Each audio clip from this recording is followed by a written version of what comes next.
After the end of World War II, the world was split into two, East and West. This marked the beginning of the era called the Cold War.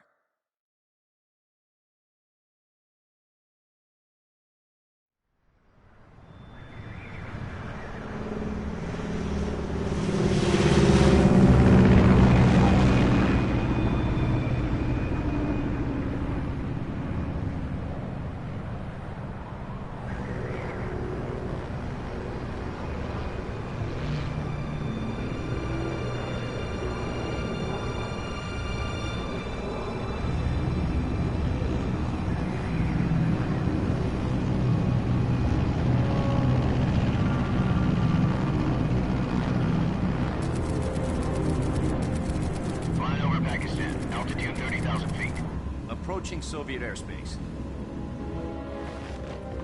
20 minutes to drop off. Commencing internal depressurization. Equipment check. Arm main parachute. All right. You ready to go? Drop zone still showing a high pressure mass. Cav okay. Good. We've got high visibility.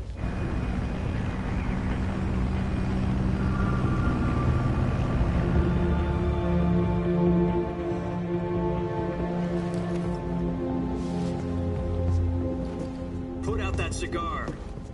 Connecting oxygen hose to interior connector. Put on your mask.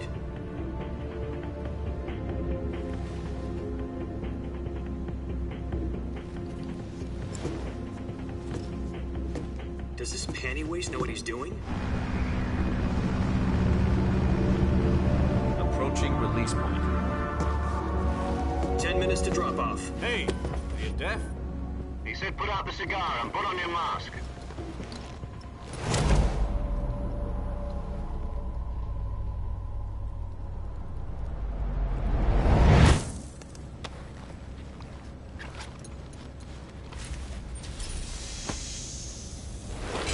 Depressurization complete. Checking oxygen supply.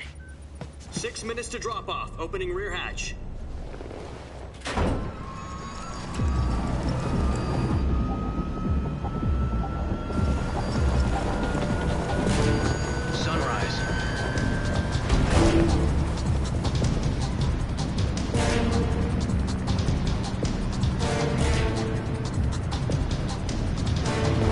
Temperature minus 46 degrees Celsius. 2 minutes to drop off. Stand up. You'll be falling at 130 miles per hour. Try not to get frostbite from the wind chill. 1 minute to drop off. Move to the rear. Activate bailout bottle. This is one for the history books. The world's first halo jump. 10 seconds to drop off. Stand by. Status okay, all green.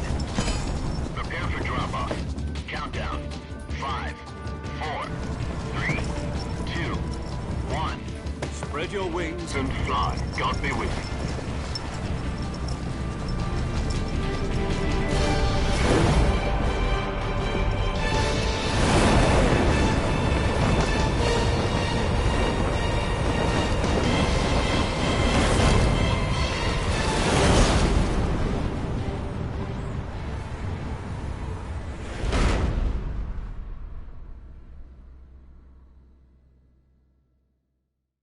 Jack, I've got some important news. The head of the CIA has finally given us the green light for the virtuous mission. Virtual mission? No, the virtuous mission. The future of our Fox unit depends on it. If it succeeds, we'll be officially organized into a unit. Virtuous mission? Sounds like some kind of initiation ritual. You know, don't get cocky. This isn't a training op. Right. So what exactly is this wonderful mission? Well, about 2 years ago, a certain Soviet scientist requested asylum in the West through one of our moles. His name is Nikolai Stepanovich Sokolov. He's head of the OKB 754 Design Bureau, one of the Soviets' top-secret weapon research facilities, and the East's foremost expert on weapons development. Sokolov? Isn't he that famous rocket scientist? The very same. On April the 12th, 1961, the Soviets achieved the first manned spaceflight in history. The Earth was blue, but there was no God. Well spoken. The rocket that carried Yuri Gagarin to orbit was the A-1, known as the Vostok rocket. Sokolov is said to be the man most responsible for the multi-engine cluster used in that rocket. After Gagarin's flight, Sokolov left rocket development to become the head of the newly established Design Bureau. From a lowly technician to head of a design bureau, that's quite a success story, so why do you want to defect? It seems he'd become afraid of his own creations. Afraid? Call it a crisis of conscience. And for that, he left his country and his family behind and went over the fence? Not exactly. One of his conditions was that his family was also to be taken safely to the west. We used a mole to get the family out first and succeeded in sneaking Sokolov over the Berlin Wall shortly afterwards. I was the one who conducted the operation. The security on the eastern side was still full of holes back then. Then what? We got Sokolov over in one piece, but the whole ordeal had left him exhausted, and we checked him into a hospital in West Berlin.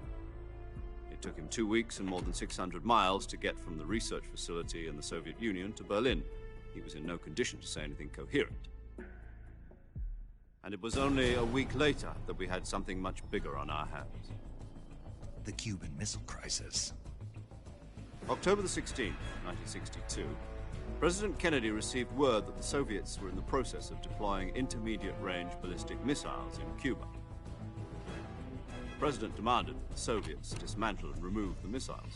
At the same time, he announced a naval blockade to prevent further missile shipments from reaching Cuba. But the Soviets didn't back down, instead placing their armed forces on secondary alert. Soviet transport ships carrying missiles continued on course towards Cuba. US and Soviet forces went on alert for an all-out nuclear war. Frantic negotiations were conducted through the UN's Emergency Security Council and unofficial channels to end the hair-trigger standoff. Finally, on October the 28th, the Soviet Union agreed to remove its missiles from Cuba, and so the world avoided a nuclear holocaust. But in order to get the Soviets to pull their missiles out, we had to make a deal. You mean the one where the US agreed to remove its IRBMs from Turkey? No. The Jupiter IRBMs deployed in Turkey were obsolete, and we were going to get rid of them anyway. They had no strategic value whatsoever to either the US or the Russians. The Turkey deal was a ruse, a cover story that was fed to the other intelligence agencies around the world. So what did the Russians really want? Sokolov. They wanted us to return Sokolov. You mean the Soviets pulled out of Cuba just to get their hands on Sokolov? That's right. What the hell was he working on? At the time, we had no idea. We were running out of time. It was either give up Sokolov or risk full-scale nuclear war. In the end, we had no choice. President Kennedy gave in to Khrushchev's demand. The next day, I got Sokolov out of the hospital, handing him over to agents on the eastern side. Sokolov kept on screaming, "Save me," until he disappeared from my sight. Then, a month ago, we received some new information from one of our moles. About Sokolov? Yes. He was taken back to the research facility and forced to continue working on the weapon in question under KGB supervision. What's more, it's on the verge of completion. So what kind of weapon is it? Something to do with space rockets? No, missiles. Same technology. I guess you're right. We don't know the details, but it appears to be a new kind of nuclear device. For half a year now, the Soviets have been conducting frequent nuclear tests at Semipalatinsk. Something to do with the weapon, I assume. We're talking about a secret weapon so big that Khrushchev was ready to pull out of Cuba to get it back. Is Sokolov still in the facility? No. According to our intelligence, he's in Selino-Yarsk, a place in the mountains about 3 miles to the west that's known as the Virgin Cliffs. The Virgin Cliffs. Nice name for a virtuous mission. They moved him there just recently. Why? Apparently, they're conducting a field test of the weapon, but it's our best chance to get him back. This mission would never have been possible if he was still in the research facility. This is our last chance. Sokolov must have known that too when he contacted us.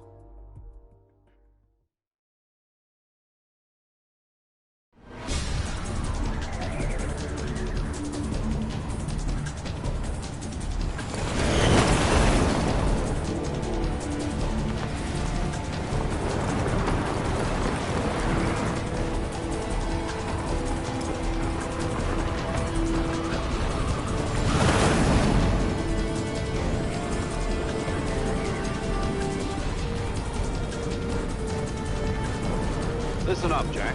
Your mission is to infiltrate Selino-Yarsk in the Soviet mountains, ensure the safety of Sokolov, and bring him back to the west.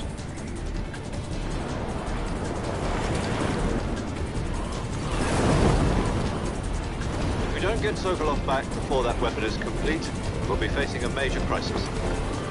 The clock is ticking.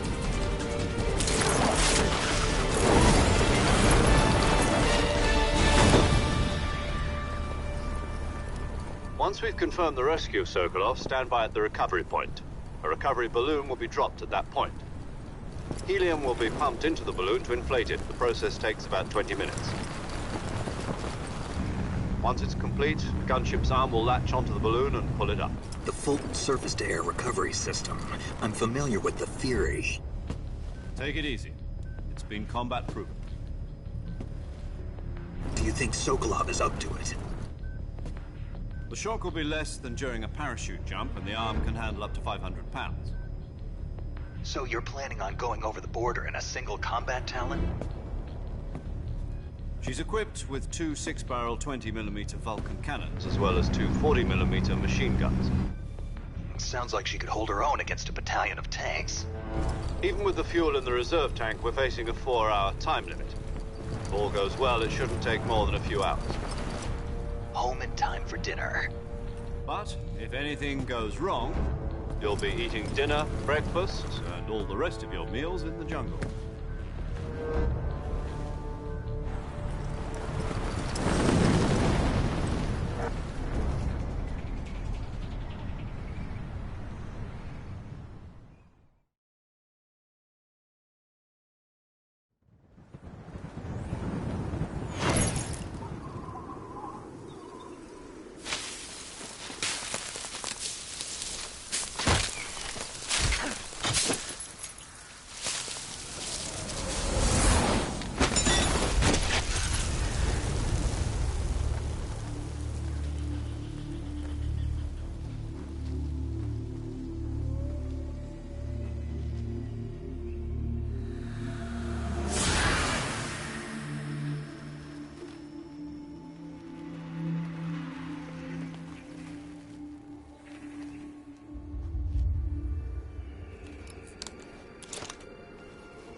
Do you copy? You're already in enemy territory, and somebody might be listening in. From here on out, we'll be using code names to refer to each other. Your code name for this mission will be Naked Snake. I'll be referring to you as Snake from now on. You're not to mention your real name. Snake? Oh, you don't like snakes? What do you mean? Well, you've eaten one before, haven't you? In survival training. I'm glad to hear that. I don't know if I'd ever order one in a restaurant, but... Be careful, you might not have a choice. What about you, Major? What should I call you? Let's see. I'll be Tom. Call me Major Tom. This will be a sneaking mission. You must not be seen by the enemy. You must leave no trace of your presence. Is that clear? This kind of infiltration is the Fox unit's speciality. In other words, weapons and equipment are procured on site. That goes for food as well. You're completely naked, just as your name implies. Great. Now I see why you asked me if I like snakes. I suppose calling me Snake was your idea of a joke, too. No. There's a good reason for that. I'll tell you later when the time is right. Gotcha. Getting back to the subject, how exactly am I supposed to feed myself? You've been issued a knife and a tranquilizer gun. Use them to hunt for food. You'll also find some medical supplies in your backpack. Yeah, about the backpack. I lost it in a tree on the way down. I see. Well, you'd better go back and get it then. You know where it is? No problem. I can see it from here. It's stuck on a branch. To climb a tree, stand in front of a tree that's covered in ivy and press the action button. I'll be monitoring your progress over the radio. We can't risk violating Soviet airspace, but I'll be in the gunship. My frequency is 140.85. I'll give you a call if I need to talk to you. If you need to talk to me, use the send function.